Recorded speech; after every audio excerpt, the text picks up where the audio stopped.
Hi everyone, my name is Elijah and for this week's lesson, we will be covering the derivatives of logarithmic functions. So in this lesson, we'll be covering the key terms and definitions related back to the derivatives of logarithmic functions, things that really just relate to that topic and also are really crucial to tie back to that topic, things that you would want to know and would be best to know.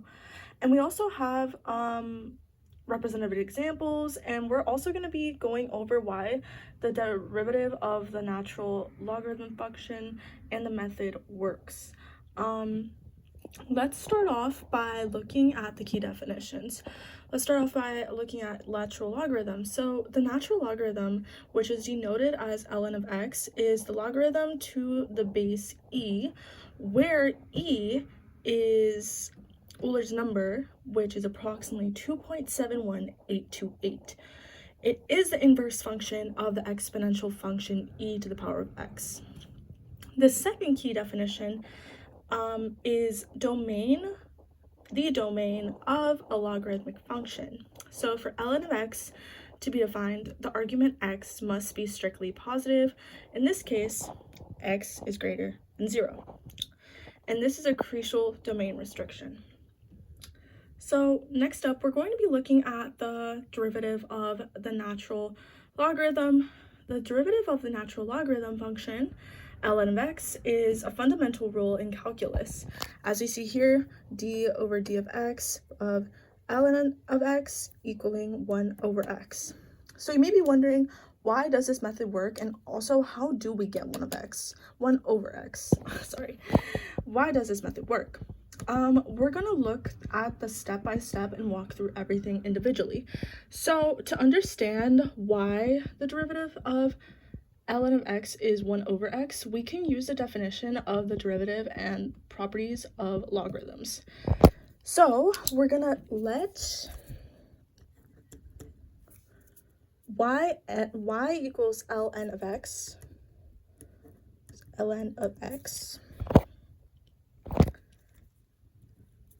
and this means that e equaling x, e to the power of y equaling x, is what we get from y equaling ln of x. So we can also differentiate both sides with respect to x implicitly. So that would mean that d of x e of y equals d over dx, and then x right there. So that's what that would signify, but this isn't it yet. We also have to use the chain rule on the left side, which is the derivative of e to the power of y with respect to y being e to the power of y. And then we also have to multiply by the derivative of y with respect to x, which in this case would be dy over dx.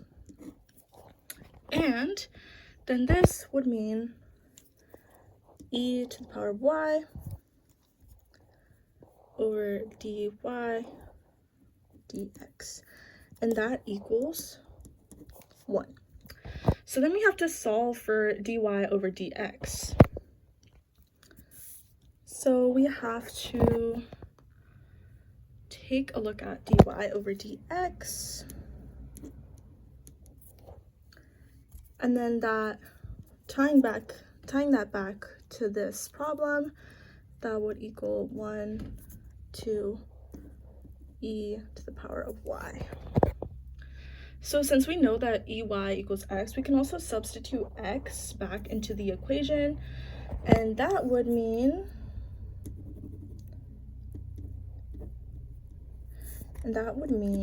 that dy over dx equals 1 over x, which is how we resulted in this first problem. So now you guys can make that connection and see what exactly happened behind the scenes and how we led to this answer.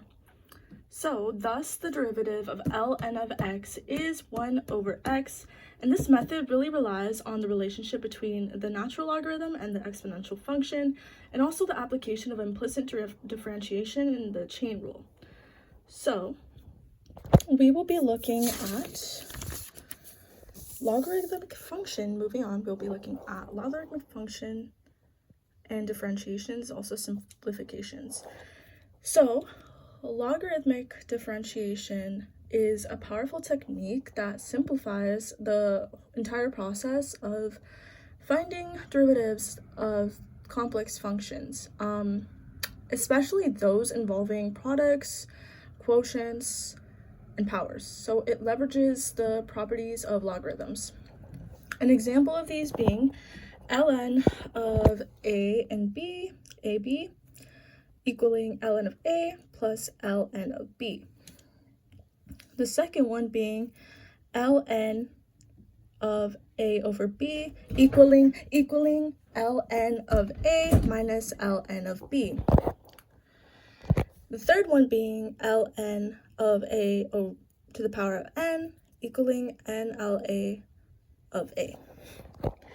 So by taking the natural logarithm of both sides of an equation, we can transform these products into sums, quotients into differences, and powers into products, which makes differentiation much simpler and easier. And last but not least, we're going to be looking at a representative example of the derivatives of logarithmic functions, and something that represents this topic well. We're going to be doing a simple example so that we can grasp it and just get a more easier understanding. We don't want to start off too heavy, so I think I picked a simple example for this one, or at least something that people would understand easily, especially now that we're going to be walking through it step by step. So we will be working on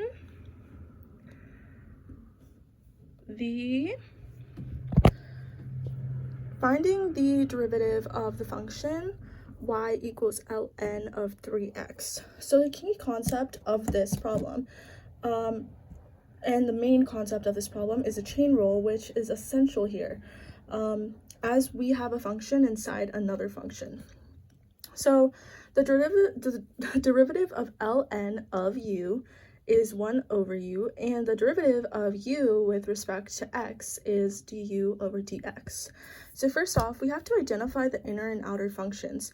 So the outer function in this case being n of u, and the inner function being u over u equals 3x. And then secondly, we also have to find the derivative of the other functions with respect to u. So dy over du equals d over du, which is ln of u equaling 1 over u. That is the second step, and this is where we start really working on the function itself.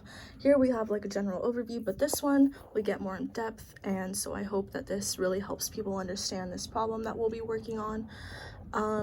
But thirdly, we have to find the derivative of the inner function with respect to x. So du over dx equals d over dx of 3x equals 3. And then to this, we have to apply the chain rule, which is then we will apply to chain rule, we'll be applying chain rule to this. So dy over dx equals dy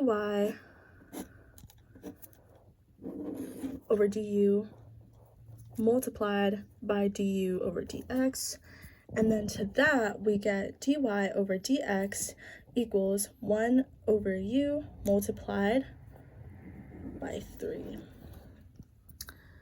The fifth step is substituting the inner function back for u, since u equals 3x. So to this, we will have the problem, and the result, dy over dx equals 1 over 3x multiplied by 3. So then after this, we easily just simplify. We'll results in dy. That will result in dy over dx equaling 3 over 3x, which then results in 1 over x. So the derivative of y equals n of 3x is 1 over x. And that is my lesson and step-by-step walkthrough on representative example of the derivatives of logarithmic functions. And I really hope that this lesson helped people get a more simpler understanding on how this works and how the entire process happens. Thank you so much for watching.